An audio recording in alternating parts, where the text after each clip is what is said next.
Sir इसमें सोते हैं लोग। हाँ, इसमें बनाता है। देख लिए तो ठीक है। सर ड्रेन भी नहीं है सर, कितना मतलब अंदर तो समझ में आ गया। ये बाथरूम है।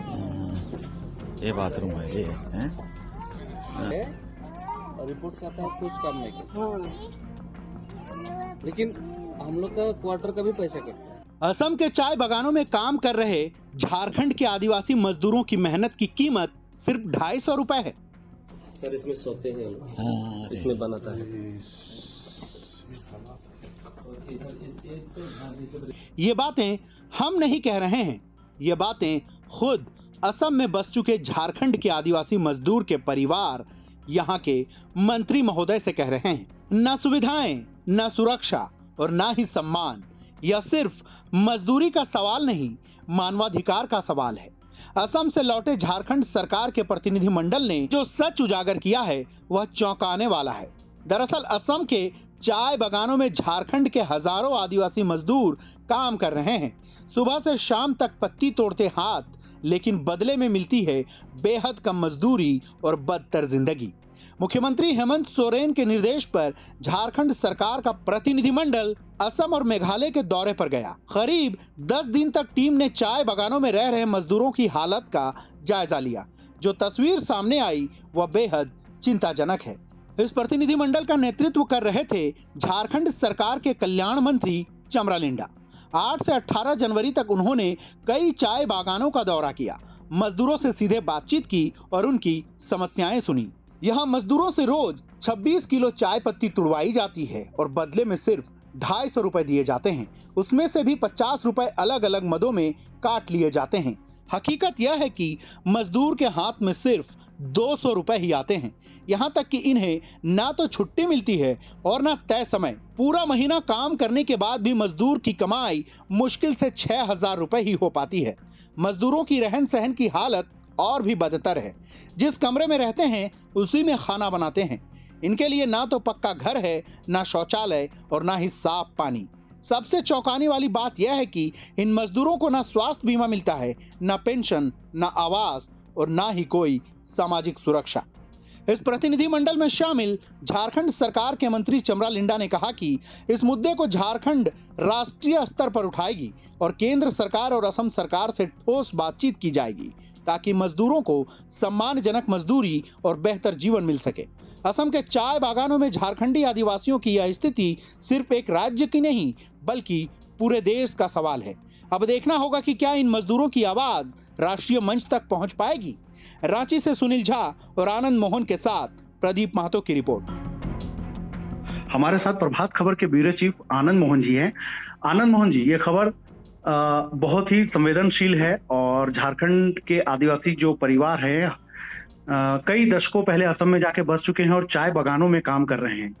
और झारखंड सरकार का प्रतिनिधिमंडल जिस तरह से वहां गया और उनके हालात एक तरह से सच को उजागर करने का काम किया है, इसे आप कैसा देखते हैं sir? Being a journalist, Jharkhand में इतनी रिपोर्ट आप पब्लिक करते हैं। जी प्रदीप जी, वाकई में ये जो मामला है वो दशकों का है और जिसको कहें कि असम में जो हमारे ट्राइबल परिवार हैं, जो माटी पुत्र हैं, जो भूमि पुत्र हैं, वो शोषण के शिकार हो रहे हैं। और वो लोग हैं जिन्होंने असम को अंतर्राष्ट्रीय पहचान दी है चाय के मामले में। आप जानते ही हैं कि असम का चाय कितना पॉपुलर है और बड़ा व्यवसाय और आर्थिक सबलता दी है असम को। दुर्भाग्यजनक बात यह है कि इनको वहाँ ट्राइबल्स का दर्जा नहीं प्राप्त है। जो लगातार ये मांग होता रहा है कि जो वहाँ पर आज से नहीं 60 साल 70 साल से लोग बसे हुए हैं, जिन्होंने असम को के विकास को गति दी है अपने कौशल से, अपने श्रम से, अपने परिश्रम से, ऐसे लोगों को उनका अधिकार मिलना चाहिए और ट्राइबलिटी का जो ट्राइबल्स का जो बेनिफिट्स है वो मिलना चाहिए। लेकिन देखिए, मतलब दुर्भाग्यपूर्ण बात क्या है कि दर्जा तो आदिवासी का दर्जा है नहीं इनके पास वहाँ, और इनको एक आदत आवास नहीं मिलता, सरकारी योजनाओं का लाभ नहीं मिलता।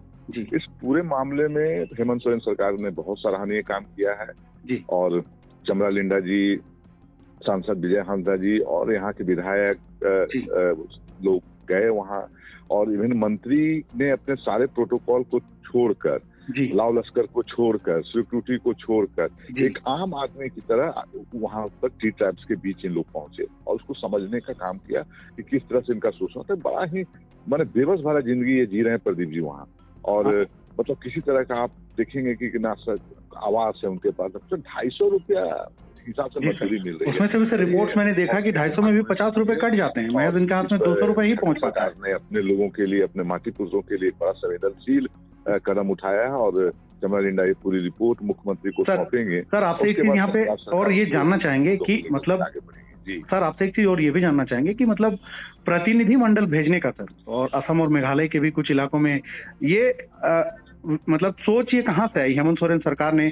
और चमरा लिंडा जी जब वहां गए तो क्या असम के लोगों को पता था कि ये चमरा लिंडा जी झारखंड के मंत्री हैं, आदिवासी हैं खुद भी, और आदिवासी मामलों का भी मंत्रालय शायद चमरा लिंडा ही देख रहे हैं, तो ये विचार सर कैसे आया सर?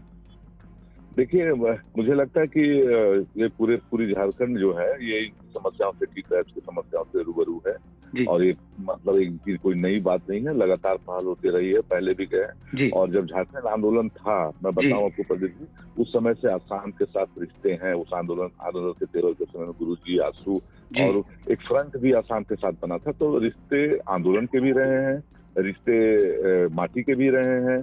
और आप देख रहे हैं एक नहीं लाखों की संख्या में वहाँ है, तो निसंदेह सीएम हेमंत सोरेन को लगा होगा कि ये अब उनके लिए सोचने का समय है, तो उन्होंने बड़ा ही स्ट्रेटेजिकली कही है और बहुत ही सराहनीय कदम और अच्छा कदम उठाया कि एक प्रतिनिधि मंडल पहले भेजा जो जमीनी सच्चाई देख ले। और चमरा जी इन मामलों को देख रहे हैं, कल्याण विभाग है उनके पास, तो और चमरा जी का जो हम बैकग्राउंड और हम लोग जितना जानते हैं, वो झारखंडी सवालों पर लड़ने देने वाले विधायक रहे हैं।